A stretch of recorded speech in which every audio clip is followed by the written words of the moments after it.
تو میں ان کے ساتھ کھڑا نظر آؤں. صحیح صحیح. فراز صاحب آج کل مذہبی کارڈ بہت کھیلا جاتا ہے, تو آپ یہ بتائیں کہ کیا خان صاحب مذہبی کارڈ کھیلتے ہیں؟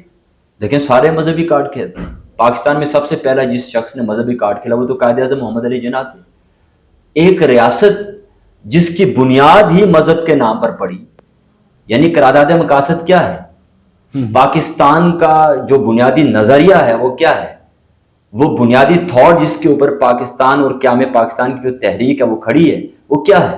دو قومی نظریہ ہے نا. اور دو قومی نظریہ کیا ہے کہ بر صغیر کے اندر دو جو ہے وہ مذاہب کے لوگ ہیں, ایک ہندو ہیں ایک مسلمان ہیں, وہ ایک دوسرے کے ساتھ نہیں رہ سکتے. تو یہ تو مذہبی کارڈ تھا نا. یہ صحیح تھا یا غلط تھا اس بحث میں جائے بغیر, یا اس دور میں اس کی کانسیکوینسز, یا اس دور میں اس کے خد و خال کی بحث میں پڑے بغیر, جو مذہبی کارڈ ہے یہ تو پاکستان کی بنیاد ہے. اور یہی مسئلہ آج تک حل نہیں ہوا کہ یہ جو ہے یہ قومی ریاست تھی یا ایک مذہبی ریاست تھی. تو مذہبی کارڈ کی بنیاد پر بنی ہوئی ریاست میں مذہبی کارڈ سارے کھیلیں گے, اور سارے شروع سے کھیلتے آئے ہیں. اس میں اس حمام میں سارے ننگے ہیں. اور مزے کی بات یہ ہے کہ ابھی وقت نہیں ہے, کسی وقت ہم آپ کو بتائیں گے کہ اس حمام میں سب سے زیادہ جو شخص ننگا ہے وہ ذوالفقار علی بھٹو تھے, اور اس کے بعد میاں محمد نواز شریف صاحب تھے. صحیح. اچھا فراز صاحب, کیا مزاحمتی شاعری شہرت حاصل کرنے کا ایک ذریعہ ہے؟ دیکھیے میری جو چیزیں وائرل ہوئی وہ تو میں انٹیمیٹ کرنے کے باوجود کسی نے انہیں شوٹ کر کے جو ہے وہ اس پہ ڈال دیا social media per, and very next day it was every where on social media. شہرت ایک حادثہ ہے, شہرت ایک حادثہ ہے. یہ میں کئی بار اپنے انٹرویوز میں کہہ چکا ہوں. میرا جو بنیادی خمیر ہے تخلیقی, اور جو میرا بنیادی تخلیقی مزاج ہے, اس کے اندر مزاحمت ہے, اور وہ مزاحمت میرے ہر رنگ میں جھلکتی ہے, اور وہ مزاحمت میری ہر جہت میں جھلکتی ہے. تو اگر مزاحمت سے کسی نے مشہور ہونا ہوتا تو سارا پاکستان مشہور ہو گیا ہوتا, کیونکہ یہاں ہومیوپیتھی کی مزاحمتیں بھی بہت زیادہ ہیں. بالکل ایسے ہی ہے. اچھا فرحات صاحب یہ بتائیں کہ فرحات صاحب کے حوالے سے ایک عام تاثر پایا جاتا ہے کہ یہ فوج کے آدمی ہیں کیونکہ ان پر ہاتھ نہیں ڈالا جاتا, اس پر آپ کیا رائے رکھتے ہیں؟ یہ تو یہ ان کی مہربانی ہے کہ ابھی تک انہوں نے ہاتھ ڈالا نہیں ہے. اچھا. اور یہ کوئی بنیادی اصول تو ہے نہیں کہ اگر کوئی آدمی کسی آدمی پر ابھی تک کیس نہیں بنا, لیٹس سپوز, یا کوئی آدمی جیل نہیں گیا, تو آپ یہ کہتے ہیں کہ یار یہ تو پولیس کا آدمی ہے. یا کسی آدمی پر فوج نے ہاتھ نہیں ڈالا تو آپ کہتے ہیں کہ یہ فوج کا آدمی ہے. صحیح. تو بہرحال اگر ہم فوج کے آدمی ہوتے تو میرے خیال میں ان حالات میں تھوڑی ہوتے. کیا خیال ہے؟ بالکل صحیح بات. جو مزے لوگ لے رہے ہیں, جو لگژریز لوگ لے رہے ہیں, جو پریویلیجز لوگ لے رہے ہیں, کم از کم وہ لے لیتے. تو یو ہیو ٹو ڈیسائیڈ کہ آپ نے اصول اور نظریے کے مطابق زندگی گزارنی ہے, یا ایک عام آدمی کی طرح ان زندگی کی بنیادی یا دنیوی جو تعیشات ہیں ان کی طرف جانا ہے. تو میرے خیال میں ہم نے مشکل سفر کا جو ہے وہ انتخاب کیا ہے, جس میں جان جانے کا بھی خطرہ. ہم نے تو اپنی نوکریاں گنوا دی, ہمیں تو اپنی نوکریاں چھوڑنی پڑ گئی. ہمیں تو لوگ نوکری دیتے ہوئے پہلے یہ پوچھتے ہیں کہ یار نوکری تو آپ کو دے دیں گے لیکن آگے کون سنبھالے گا. فرحات صاحب یہ جو آخری نوکری آپ نے چھوڑی ہے جہاں سے اپنے استعفیٰ دیا ہے, اس کی چھوڑنے کی کیا وجہ ہے؟ ظاہر ہے اس میں یہ 2 بار میری جو آخری ذمہ داری تھی ایک ٹی وی چینل میں, وہاں میں کانٹینٹ ہیڈ کے طور پہ کام کر رہا تھا, وہاں 2 بار یہ میری جو ہے وہ فائل لے کر آئے تھے. پہلی بار مجھے انٹیمیٹ کیا گیا تھا, مجھے وارن کیا گیا تھا, اور جب دوسری بار آئے تو میں نے خود ان سے یہ کہا کہ بھائی میرے خیال میں میں تو سنبھال لوں گا لیکن آپ کے لیے سنبھالنا مشکل ہوگا. دین آئی کوئٹ دیٹ جاب, اور میں نے وہ جاب چھوڑ دی. صحیح صحیح. اچھا فرحات صاحب باقی شاعروں کا مزاحمت کی طرف رجحان کیوں نہیں ہے؟ دیکھیے یہ بنیادی کسی بھی شاعر کے اندر ایک میرے خیال میں پیدائشی ایک ٹینڈنسی یا لیننگ ہوتی ہے, اس کے رجحانات بنتے ہیں. اس پر کوئی آپ محنت سے یا کام کر کے یا شعوری طور پر آپ اپنے اندر کوئی رجحان جو ہے وہ ڈیولپ نہیں کر سکتے. تو ایک فطری طور پر آپ ایک رجحان ہوتا ہے, اور بعض لوگ زیادہ رومانوی ہوتے ہیں, بعض لوگ زیادہ جو ہے وہ مزاحمتی ہوتے ہیں. صحیح. بعض مزاحمتی بھی ہوتے ہیں, رومانوی بھی ہوتے ہیں, بعض ہومیوپیتھک ہوتے ہیں. ہومیوپیتھک بھی ایک اصطلاح ہے. یہ میں اب آپ کسی کو یہ الزام نہیں دے سکتے یا کسی کو آپ اس بات کا طعنہ نہیں دے سکتے کہ یار ہم مزاحمتی ہیں تو آپ کیوں نہیں ہیں. لیکن ایک بنیادی بات جو ہے جو میں یہ سمجھتا ہوں, اکثر لوگ سمجھتے ہیں صحیح کہ یار جو سماجی اور سیاسی شعور ہے نا وہ ہونا بہت ضروری ہے. سیاسی اور سماجی معاملات پر آپ کمنٹری تب ہی کریں گے یا رائے زنی تب ہی کریں گے یا اس پر اپنا نقطہ نظر تب ہی بیان کریں گے کہ آپ کو سیاسی اور سماجی معاملات کا شعور ہو. صحیح. اور الا ماشاء اللہ ہمارے 99% جو شاعر ہیں وہ شاعری نہیں پڑھتے, وہ لٹریچر نہیں پڑھتے, یعنی لٹریچر نہیں پڑھتے جو ان کے لیے کلمے کی طرح ہے کہ پڑھنا واجب ہے.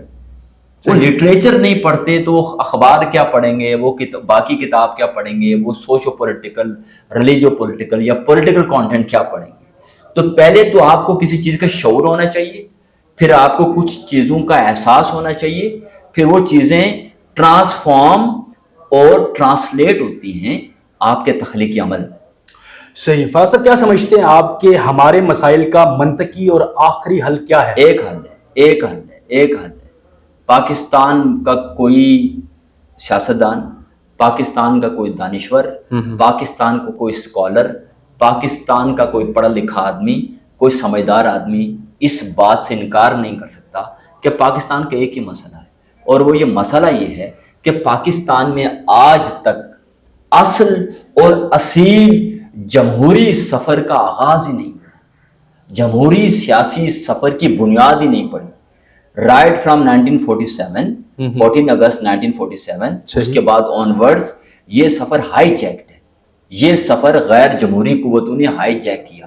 اس کے بعد وہ پولیٹیکل انجینئرنگ کرتی ہیں, اس کے بعد وہ حکومتیں بناتی ہیں, اس کے بعد وہ حکومتیں گراتی ہیں, اس کے بعد جو ہے وہ اپنی چابی اپنے ہاتھ میں لیتی ہیں پورے نظام کی. اس کے لیے انہیں اگر پرائم منسٹرز کو قتل کرنا پڑے وہ بھی کرتی ہیں, اس کے لیے اگر انہیں لوگوں کی ننگی تصویریں اور ویڈیوز بنانی پڑیں وہ بھی بناتی ہیں, اس کے لیے اگر انہیں بار بار آئین کو اپنے پاؤں تلے روندنا پڑے وہ بھی کرتی ہیں, اس کے لیے اگر انہیں جھوٹ کی فضول کی جنگیں کرنی پڑیں وہ بھی کرتی ہیں, اس کے لیے انہیں اگر بزنس ایمپائرز کھڑی کرنی پڑیں وہ بھی کرتی ہیں, تو وہ سارا کچھ کرتی ہیں. تو پاکستان کا بنیادی مسئلہ یہ ہے, یعنی جسے کہتے ہیں نا ام الخبائث, یعنی جو برائیوں کی ماں ہے جی, یا جو امراض کی ماں ہے, جو مرض سب جو امراض ہیں ان کی ماں ہے, وہ یہ ہے کہ پاکستان کے اندر جو سیاسی جمہوری سفر ہے وہ نکل آئے غیر جمہوری قوتوں کے ہاتھوں سے. ایک بار یہ غیر جمہوری قوتیں یعنی یہ جرنیل اپنے آپ کو اس سفر سے الگ کریں, اس نظام سے الگ کریں, سیاست سے الگ کریں, اور اس سفر کو اپنے ارتقائی منازل طے کرنے دیں. پھر ہم بھی دنیا کے جو ہے وہ ترقی یافتہ ملکوں یا قوموں کی طرح جو ہے ایک دن ایسا آئے گا, right after 20 years 30 years 40 years 50 years, it's an evolution. یہ ایک ارتقائی عمل ہے. ایولیوشن کے بعد ایک وقت ایسا آئے گا کہ ہم بھی دنیا کی مہذب قوموں کی طرح جو ہے ایک پٹڑی پر چڑھ جائیں گے, لیکن ابھی تک اس سفر کا آغاز نہیں ہوا. یہ بتائیے کہ خان صاحب کے دور میں احمد فرحات صاحب کے اندر کا انقلابی کہاں تھا؟ آپ میری پوسٹنگ اٹھا کر دیکھ لیں, میرے خیال میں نے خان صاحب کو جتنے آڑے ہاتھوں لیا شاید ہی کسی کو لیا ہو. خان صاحب کے دور میں انتہائی بدترین انسانی حقوق کی خلاف ورزیاں ہوئیں. خان صاحب کے دور میں جو ہے وہ ماورائے عدالت لوگوں کو اٹھانے کا کام جاری رہا. خان صاحب وہ آدمی ہیں کہ جو نئے قانون پاس کرواتے رہے آرمی کو, اور آرمی کے کردار کو اور آرمی کی اتھارٹی کو اسٹرینتھن کرنے کے لیے خان صاحب تھے. یہ خان صاحب کے دور میں جو ہے وہ صحافیوں پر فائرنگز ہوئی. آپ دیکھیے ابصار عالم پر فائرنگ ہوئی, آپ دیکھیے اسد طور کو مار پڑی, آپ دیکھیے متی اللہ جان کو اٹھا کر لے گئے. تو خان صاحب کے دور میں پھر ملٹری کورٹ سے لوگوں کو سزائیں ہوئیں, ملٹری کورٹ سے خان صاحب کے دور میں سزائیں ہوئیں. تو خان صاحب کے دور میں کم نہیں ہوا. اور آپ اٹھا کر دیکھ لیں میری 2018 کے بعد کی میری پوسٹ میں, you would come to know کہ میں نے خان صاحب کو کتنا آڑے ہاتھوں دیا. صحیح. فرحات صاحب کیا احمد فرحات خود پرست, بد دماغ اور گھمنڈی آدمی ہے, ایسا عوام کہتی ہے؟ ہر اچھے شاعر کے اندر ایک تخلیقی انا ضرور ہوتی ہے. میں یہ سمجھتا ہوں کہ اسی تخلیقی انا کے اوپر اس کا وہ کریٹو پرسونا کھڑا رہتا ہے, اور اسی سے وہ اپنی قوت جو ہے اور اپنی انرجی جو ہے اسے ایکسٹریکٹ کرتا ہے. تو وہ تخلیقی انا تو ضرور ہونی چاہیے ہر شاعر کے اندر. گھمنڈ یا غرور یا تکبر یہ کچھ اور چیزیں ہیں, لیکن تخلیقی انا بہرحال ہونی چاہیے. آپ سمجھ لیجئے کہ یہ جو تخلیقی انا ہے یہ کرنٹ ہے شاعر کا, یہ تو it should always be there. صحیح. فرحات صاحب ایک یہ تاثر بھی پایا جاتا ہے کہ آپ جب بھی کوئی نوکری جوائن کرتے ہیں تو استعفیٰ پہلے سے لکھ کر جیب میں رکھ لیتے ہیں, اس کی کیا وجہ ہے؟ دیکھیے نوکری جو ہے وہ کوئی پرائڈ کی بات تو نہیں ہے کہ آپ جس پر پرائڈ فیل کریں گے یار میں یہ نوکری کرتا ہوں یا میں میرا روزگار کا ذریعہ یہ ہے. تو یہ تو پیٹ پوجا اور یا روٹی یا گھر کا کچن چلانے کی بات ہے. تو چونکہ میں کچھ معاملات میں سخت گیر آدمی ہوں، تو مجھے پتہ یہ ہوتا ہے کہ شاید لوگ مجھے زیادہ عرصہ جو ہے وہ برداشت نہ کر سکیں، یا میں لوگوں کو زیادہ عرصہ جو ہے برداشت نہ کر سکوں. لیکن اللہ کا شکر ہے کہ زیادہ تر لوگ مجھے برداشت کر جاتے ہیں، اور کوئی اتنا بھی زیادہ نہیں ہے کہ میں نے آج جو ہے وہ ادارہ جوائن کیا اور میں نے کل نوکری چھوڑ دی، ایسا بھی نہیں ہے. صحیح. فرحات صاحب، پی ٹی آئی اور پی ڈی ایم میں کیا بنیادی فرق کیا ہے؟ ساری روایتی جماعتیں پی ٹی آئی سمیت.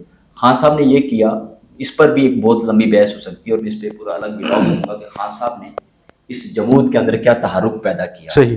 یہ جو کھڑا ایک جوہر تھا نا ہمارا سیاسی نظام، اس کے اندر خان صاحب بالکل ایک تحرک پیدا کیا، ایک پتھر کی طرح وہ آ کر اس میں لگے اور انہوں نے ارتعاش پیدا کیا. لیکن بنیادی طور پر اگر آپ ایک کلیکٹیولی دیکھیں تو یہ سب روایتی جماعتیں، یہ ساری جماعتیں انکلوڈنگ خان صاحب جو ہیں، یہ اسٹیبلشمنٹ کی چھتر چھایا میں ان اسٹیبلشمنٹ کے ساتھ نکاح پڑھ کے اور اسٹیبلشمنٹ کی منکوہا بن کر یہ ساری جماعتیں جو ہیں وہ اقتدار میں آنا چاہتی ہیں. خان صاحب آج بھی یہ چاہتے ہیں، اور یہ ان کی غلطی ہے. آج بھی یہ چاہتے ہیں کہ اسٹیبلشمنٹ کے ساتھ ان کے معاملات ٹھیک ہوں اور وہ دوبارہ جو ہے وہ کسی طرح مین سٹریم جو پولیٹکس ہے اس کے حصہ بن جائیں، جو کبھی ہوگا نہیں. اور آپ یہ دیکھیے کہ جلد یا بدیر سب نے اس انجام کو پہنچنا ہے جس پہ خان صاحب پہنچے. کیا پیپلز پارٹی نے یہ وقت نہیں دیکھا؟ کیا نون لیگ نے یہ وقت نہیں دیکھا؟ آج خان صاحب دیکھ رہے ہیں اور مستقبل میں پی ڈی ایم دوبارہ دیکھ رہی ہے. فرحات صاحب، اسی کیا وجہ ہے کہ یہ یادداشت ان کی کیوں اتنی کمزور ہو گئی ہے، اگر وہ سب کچھ دیکھ چکے ہیں پہلے سے؟ یہ میرے خیال میں ہمارے ہاں جو سیاست ہے کلی طور پر یہ پاور اورینٹیڈ سیاست ہے، یہ گورنمنٹ اورینٹیڈ سیاست ہے، یہ اقتدار اورینٹیڈ سیاست ہے. جس سیاست کا مطمع نظر ہی اقتدار ہو تو پھر تو آپ کو اسٹیبلشمنٹ کی راہداریوں سے گزر کر ہی اقتدار کی جو ہے وہ کرسی تک پہنچنا پڑے گا. صحیح. تو فرحات صاحب یہ بتائیں کہ ہمارے جو سیاسی کارکن ہیں ان کا بنیادی مسئلہ کیا ہے؟ بنیادی مسئلہ یہ ہے کہ ہمارے سیاسی کارکن غلام ہیں. آپ سمجھ گئے؟ غلام ہیں. یہ پرستش کرتے ہیں اپنے لیڈرز کی. صحیح. کوئی خان صاحب کی پرستش کرتا ہے، اس کے لیے خان صاحب فرشتہ ہیں. کوئی فضل الرحمان صاحب کی پرستش کرتا ہے، اس کے لیے فضل الرحمان صاحب جو ہیں وہ فرشتہ ہیں. کوئی زرداری صاحب کی پرستش کرتا ہے، کوئی نواز شریف صاحب کی پرستش کرتا ہے. یہ اصولوں کی بنیاد پر لوگوں کی حمایت یا مخالفت نہیں کرتے. کوئی اصول نہیں ہے زندگی کے اندر. صحیح. یہی لوگ ان کے اصول ہیں. لہٰذا یہ ہر چیز کو ان شخصیات پر اور اپنی پارٹیز پر پرکھتے ہیں. آپ سمجھ آئیے آپ کو؟ بالکل صحیح. انسانی حقوق کی خلاف ورزیاں اپنی جماعت کرے تو ٹھیک، دوسری کرے تو واویلا. صحیح. آئین کی پامالی اپنی جماعت کرے تو ٹھیک، کوئی دوسری کرے تو واویلا. تو بنیادی مسئلہ ہمارے لوگوں کو ایجوکیٹ کرنے کا یہ ہے کہ سیاستدانوں یا سیاسی جماعتوں کی پرستش نہ کریے، زندگی میں کوئی بنیادی اصول بنائیے اور اسی اصول کی بنیاد پر سیاسی جماعتوں کی حمایت یا مخالفت کریں. جی فرحات صاحب، کیا فوج کے ہاتھ پاؤں باندھ کر بھارت کو کھلی چھٹی دے دی جائے؟ دیکھیے، اگر سیاسی کردار ختم کرنے سے آپ فوج کے ہاتھ پاؤں باندھنا کہتے ہیں تو میرے خیال میں یہ آپ کی غلط فہمی ہے. اور یہ وہ غلط فہمی ہے اور یہ وہ جھوٹا بیانیہ ہے جس کی بنیاد پر آج تک یہاں پر آپ اسٹیبلشمنٹ کے ہاتھ مضبوط کرتے رہے. امریکہ کے اندر فوج کا سیاسی کردار نہیں ہے تو کیا آپ نے ان کے ہاتھ پاؤں باندھ دیے؟ برطانیہ کے اندر فوج کا سیاسی کردار نہیں ہے تو کیا آپ نے ان کے ہاتھ پاؤں باندھ دیے؟ آپ کے پڑوس پہ بھارت کا سیاسی کردار نہیں ہے ان کی آرمی کا تو کیا آپ نے ان کے ہاتھ پاؤں باندھ دیے؟ میں آپ کو ایک مثال دوں. دیکھیے، دنیا میں 3 بڑی سیکیورٹی اسٹیٹس ہیں جن کے بارے میں کہا جاتا ہے کہ ان کے وجود کو خطرہ ہے. ٹھیک ہو گیا جی؟ ایک ہے پاکستان، دوسری ہے ریاست ایران، اور تیسرا جو ملک ہے اسے کہتے ہیں اسرائیل. پاکستان سے زیادہ تھریٹس اسرائیل اور ایران کو ہیں، لیکن وہاں پر جو جمہوری نظام ہے وہ اتنا مربوط ہے اور اتنا طاقتور ہے اور اتنا ویل ڈیفائنڈ ہے کہ وہاں پر آرمی کو سیاسی کردار ادا کرنے کی ضرورت نہیں پڑتی. اس کے باوجود وہ دونوں ملک قائم ہیں. اب آپ ذرا تھوڑے اپنے پڑوس پر آئیے بھارت پہ. 62 میں چائنا کے ساتھ ان کی وار ہوئی، وہ ہارے. آپ کے برعکس وہ اپنے نصاب کے اندر لوگ اپنے بچوں کو پڑھاتے ہیں صحیح کہ ہم 62 کی جنگ ہار گئے تھے. آپ نے ساری ہاری ہوئی جنگیں جو ہیں وہ مطالعہ پاکستان کے اندر یا اپنے جو اجتماعی سماجی شعور ہے اس کے اندر لوگوں کو یہ بتایا کہ آپ نے وہ جنگیں جیتی. اس بحث قطع نظر یہ بتائیے کہ آپ کے لیے انڈیا اتنی بڑی طاقت یا اتنا بڑا تھریٹ نہیں ہے جتنا انڈیا کے لیے چائنا بڑی طاقت یا تھریٹ ہے. تو کیا بھارت کی جو فوج ہے اس نے چائنا کے تھریٹ کو اور اس نے چائنا کے جواز کو سامنے رکھ کر سیاست شروع کر دی؟ بتائیے, کیا گورنمنٹس کو ٹاپل کرنا شروع کر دیا؟ نہیں. کیا مارشل لا نافذ کرنا شروع کر دیے؟ کیا ماورائے آئین اور ماورائے عدالت اور ماورائے قانون لوگوں کو اٹھانا شروع کر دیا؟ کیا آئین کو پاؤں تلے روننا شروع کر دیا؟ کیا بزنس شروع کر دیے؟ کیا سمگلنگ شروع کر دی؟ ایک لمبی فہرست ہے نا. مجھے بالکل ایسے, بالکل ایسے. یعنی میں آپ کو مثال سے سمجھا رہا ہوں کہ آپ سے بڑا تھریٹ انڈیا کو ہے, لیکن اس تھریٹ کو فیس کر رہے ہیں جمہوری نظام کے اندر.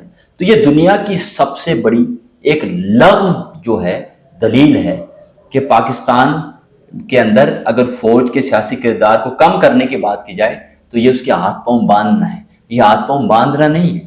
جب آپ یہ سیاسی کردار کم کریں گے تو آپ دیکھیے کہ معاملات پہلے سے بہتر چلیں گے. ہم آپ سے نہیں کہہ رہے کہ آپ سرحد ان سے ہٹ جائیں. ہم آپ سے نہیں کہہ رہے کہ آپ اپنے ایٹم بم کو آگ لگا دیں یا اپنے میزائلوں کو جو ہے وہ شب قدر پر جو ہے وہ پٹاخوں کی طرح اڑانا شروع کر دیں یا اپنی بندوقیں بیچ دیں. ہم آپ سے یہ نہیں کہتے. ہم صرف آپ سے یہ کہتے ہیں کہ آپ وہی کام کیجیے جس کی اجازت آپ کو آئین دیتا ہے, اور اس کام سے دور رہیے جس سے آپ کو آئین نے منع کیا. بالکل صحیح. فرحات صاحب, ادبی حلقوں میں آپ کی بہت مخالفت کی جاتی ہے, اور دوسرا یہ کہ ابھی کشمیر میں PLF ہو رہا ہے اور احمد فرحات جو کشمیر کا برانڈ ہے وہ نہیں ہے. اس کی بنیادی وجہ کیا ہے؟ ان دونوں سوالوں کا جواب دیجیے گا. دیکھیے, مخالفت ہر اس شخص کی ہمیشہ ہوگی کہ جو کسی بھی فیلڈ کے اندر کوئی نہ کوئی اصول, نظریہ یا کوئی نہ کوئی اپنی بات لے کر چلتا ہے. صحیح. اب ضروری نہیں ہے کہ میرے ساتھ جن لوگوں کا اختلاف ہے یا میری مخالفت ہے وہ حق پر نہیں اور میں یہ حق پر, ایسا بھی نہیں ہے. یا میرے ساتھ اختلاف جو ہے وہ گناہ ہے یا میرے ساتھ جو اختلاف ہے وہ کفر ہے. They have very right to have different point of view, اور مجھے they have very right to oppose me. کوئی مسئلہ نہیں ہے, یہ تو چلتا رہتا ہے. لیکن اس میں میرا مزاج بھی ایک ہے اور کچھ چیزیں ہیں, کچھ بڑی دقیق باتیں ہیں, وہ ظاہرہ میں شاید آپ کی سمجھ میں بھی نہ آئے. میں نہیں چاہتا کہ میں ان کو یہاں پر بیان کروں. جہاں تک دیکھیں, بہت سارے لوگ آپ سے زندگی میں ملتے ہیں, آپ کی زندگی میں داخل ہوتے ہیں. اس کی مثال میں آپ کو یوں دوں گا کہ درخت کی چھاؤں تلے بیٹھنے والے سارے مسافر جو ہیں وہ دعا دے کر نہیں گزرتے. سارے باظرف نہیں ہوتے, کچھ کم ظرف بھی ہوتے ہیں. وہ آپ کی چھاؤں میں بیٹھتے ہیں اور جاتے ہوئے آپ کے پتے توڑتے ہیں, آپ کی شاخیں توڑتے ہیں, یہاں پر پتھر اچھال کر نکل جاتے ہیں. تو ان کو بھی دعا دینی چاہیے چونکہ آپ درخت. باقی جو سوال PLF کا ہے وہ ایک دیکھیے وہ ایک منی اورینٹیڈ ایک ایکٹیویٹی ہے. پورے پاکستان میں وہ ایک منی اورینٹیڈ ایکٹیویٹی ہے. صحیح. اور وہ پیسے, اس کا جو بنیادی مطمع نظر ہے وہ پیسہ ہے. ٹھیک ہے, ان کو دھاڑی لگانے دیں. وہ بیوروکریسی اور ایک ہمارے صاحب ہیں کراچی کے, اللہ انہیں خوش رکھے, تو وہ ان کا ایک گٹھ جوڑ ہے, انہیں کام کرنے دیں. میلہ لگایا ہوا ہے, شغل میلہ ہے وہاں پر, لوگوں کو چلو ایک تفریح اور جو ہے وہ شغل میلے کا ایک انہیں موقع میسر ہے, انہیں جانے دیجیے. باقی میرے خیال میں کچھ لوگ ایسے ہوتے ہیں کہ جن کی وجہ سے فنکشنز کی یا پوسٹرز کی عزت بڑھتی ہے, اور کچھ لوگ ایسے ہوتے ہیں کہ جن کے لیے کوئی فنکشن یا پوسٹر عزت کا باعث ہوتا ہے. تو میرے خیال میں میرے لیے یہ چیزیں عزت کا باعث نہیں. فرحات صاحب, آپ سے کچھ سننا چاہیں گے, کوئی آپ کا کلام اجازت لینے سے پہلے؟ میں بس آپ کو 2 شعر سناؤں گا. ضرور, ارشاد. ہتھیلیوں سے کہاں تک دعا کلام کرے, واہ. ہتھیلیوں سے کہاں تک دعا کلام کرے, واہ. وہ شب بھی آئے کہ ہم سے خدا کلام کرے. واہ واہ. ہتھیلیوں سے کہاں تک دعا کلام کرے, وہ شب بھی آئے کہ ہم سے خدا کلام کرے. پھر ایک روز مخاطب وہ مجھ سے ایسے ہوا, پھر ایک روز مخاطب وہ مجھ سے ایسے ہوا, کسی چراغ سے جیسے ہوا کا نام کرے. واہ واہ. بہت شکریہ جی. ناظرین, یہ تھے احمد فرحات صاحب, مزاحمت کی دنیا میں سب سے بڑا نام. اور یہاں پہ ہمارا آج کا پروگرام ختم ہوا. اپنی آراء کا اظہار ضرور کیجیے کامنٹ سیکشن میں. اپنے میزبان یاسر ولی کو اجازت دیجیے. اللہ حافظ.